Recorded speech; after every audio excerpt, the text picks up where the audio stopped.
आप लोग जानते हैं कल 31 अगस्त 2021 था और कल अमेरिका पूरी तरह से अफगानिस्तान छोड़ चुका है। खासतौर पे तालिबान वहाँ पे जश्न मना रहा है और केवल 24 घंटा में वहाँ पे 200 से लेकर 300 लोगों को मारा जा चुका है, उसका हत्या कर दिया है। किसी का सर कलम कर दिया गया, किसी को हेलीकॉप्टर में बांध के फांसी दिया गया, तो किसी को सड़क पे गाड़ियों में बांध के दौरा दौरा घसीट के मारा गया। दोस्तों कसूर क्या था? कसूर इतना था कि ये तमाम लोग नेटो फोर्स और अमेरिका का साथ दिया था, इसीलिए सब पे अब अत्याचार हो रहा है। 24 घंटा में 200 से अधिक आदमी मारा गया है।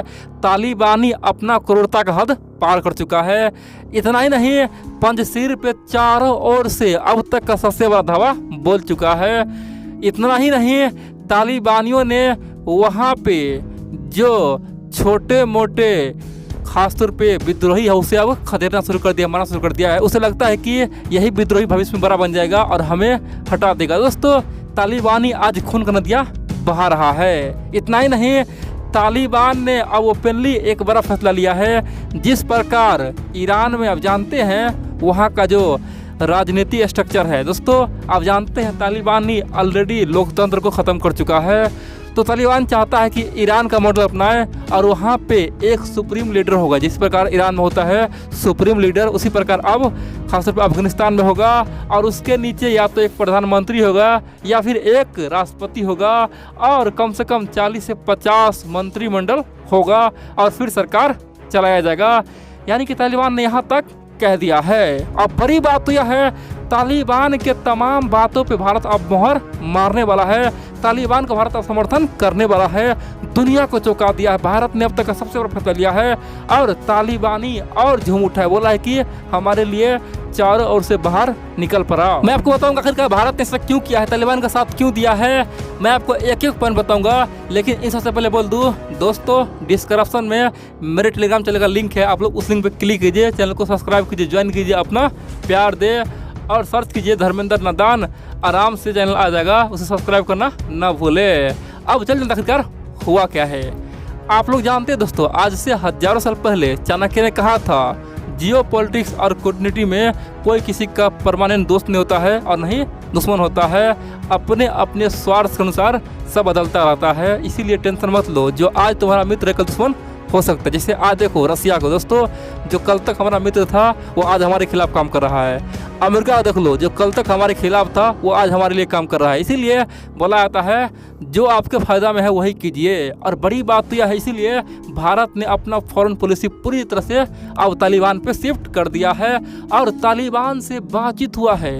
पूरे दुनिया हैरान हो गया दोस्तों। दोहा कतर में भारत और तालिबान के बीच में बहुत बड़ा मीटिंग हुआ है और खासतौर पे यहाँ पे मुख्यतः 3 बातों पर चर्चा हुआ है। तालिबान ने कहा है कि भारत की ये तमाम 3 बातों को हम मान जाएंगे, हम भारत से दोस्ती करने के लिए कुछ भी कर जाएंगे। दोस्तों बहुत कुछ हुआ है और पाकिस्तानी थिंक टैंक पाकिस्तान लोग बोला है कि तालिबान गद्दार है, तालिबान किसी का नहीं है, तालिबान के लिए हम क्या नहीं किया।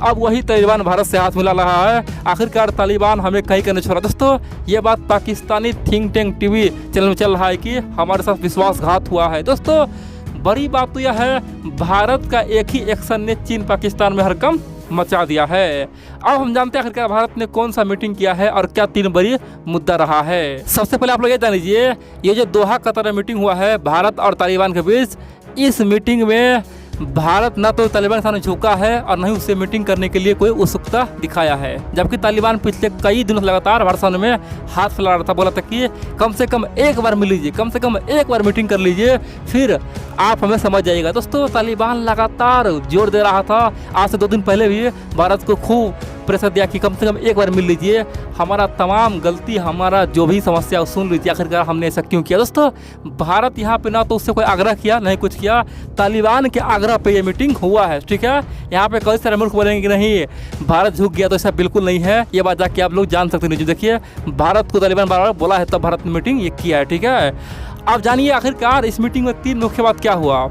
पहली बात तो यह हुआ, भारत ने ओपनली तालिबान को बोला देखो भाई तालिबान, तूने जो किया अपने देश में किया, ठीक है, हमें कोई मतलब नहीं है, क्योंकि वहाँ के लोग भी उसी लायक है ही। क्योंकि जब अमेरिका था तो अमेरिका के साथ गद्दारी कर रहा था और अमेरिका चला गया तो अब सब मर रहा है। दोस्तों तालिबान जीता कैसे, वहाँ के लोगों ने अमेरिका सैनिक को हमेशा धोखा दिया और तालिबानी को हमेशा बचाया, और आज क्या है, तालिबान उसी को मार रहा है। भारत ने साफ कर दिया जो जैसा करे वैसा पाएगा, लेकिन तुमको हम साफ बोल रहे हैं, अगर तुम आतंकवादी नहीं पालोगे, अगर तुम आतंकवादी का साथ नहीं दोगे, अगर अफगानिस्तान में आतंकवादी नहीं पनपेगा तो हमें तुमसे कोई इशू नहीं है, कोई दिक्कत नहीं है। भारत ने ओपनली कहा कि हमने आज से 2 दिन पहले, अब जानते दोस्तों, 30 अगस्त को भारत ने यूनाइटेड नेशन में एक बिल पास करवाया था। बिल में यह था कि जितना भी दुनिया के तमाम बड़े बड़े आतंकी संगठन हैं जिसे यूनाइटेड नेशन ने आतंकी माना है, अगर उस संगठन या फिर उस आतंकी खासकर ग्रुप का कोई भी आदमी अफगानिस्तान में जाता है, वहाँ पर रहता है और आतंक फैलाता है, तो इसका मतलब है तालिबान ऐसा करवा रहा है, और फिर पूरे दुनिया मिलके, यूएन मिलके, हम मिलके तालिबान को सबक सिखाएंगे, उस पर हमला करेंगे। दोस्तों ये बिल आज से केवल 2 दिन पहले पारित हुआ था, ठीक है। भारत जाते जाते इतना बड़ा बिल पारित करवा दिया था।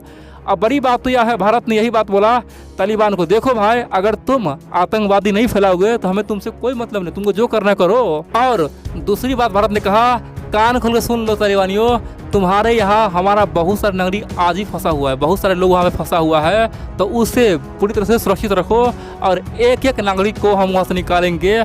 सबको तुम सहयोग करो, साथ दो, किसी के साथ कोई बड़ा कुछ ना हो जाए, इसीलिए तुम पे ये सब चीज़ निर्भर है। यानी कि दोस्तों भारत ने साफ तरह बोल रहा है कि ना आतंकवादी पालोगे और हमारे नागरिक को तुम आराम से निकालोगे। अब बोले तीसरा क्या बोला है, भारत ने पहले बोला है कि अगर भविष्य में, अगर खासतौर पे हमारे खिलाफ तुम्हारे यहाँ कोई भी षड्यंत्र रचा, बाय द वे पाकिस्तान रचता है या फिर चीन रचता है या फिर कोई और रचता है, इसका मतलब अफगानिस्तान में कुछ भी होगा, ये तमाम दोस्त तुम पे जाएगा। इसीलिए अगर तुम इसमें राजी हो तो हम सोचेंगे। और दोस्तों तालिबान ने ओपनली घुटने टेक दिया, माथा टेक दिया, बोल दिया कि प्रभु आपने तो जो भी कहा ना, हम जानते हैं ये आपका समस्या है और ऐसा बिल्कुल नहीं होगा। आतंकवादी आपके लोगों सबको हम खासतौर पर समस्या हल कर देंगे, आतंकवादी को हम न पालने देंगे और आपके लोगों को भेज देंगे। और चीन पाकिस्तान ने क्या औकात जो हमें कुछ कह सकते, चीन का ना तो गुलाम है हम, नहीं पाकिस्तान का गुलाम है।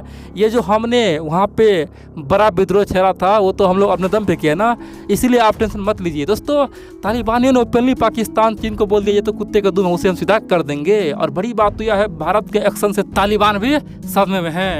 एक बात और है दोस्तों, मान लीजिए वर्तमान में अगर तालिबान भारत के बातों को मान लेता है और बाद में अपना इरादा बदल लेता है, हो सकता है तालिबान भारत से पैसा कलेक्शन कर रहा हो।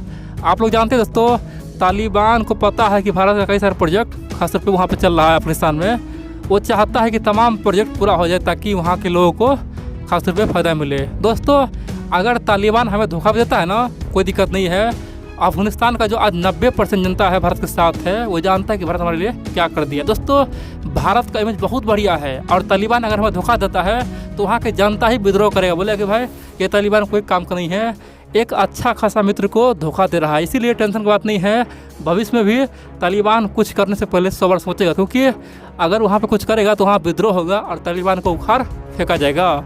इन सब के अलावा हम लोग ऑलरेडी पंजशीर में दोस्तों एक्टिव हो चुके हैं और नॉर्थ अलायंस से हम लोग धीरे धीरे बातचीत करना शुरू कर दिए हैं।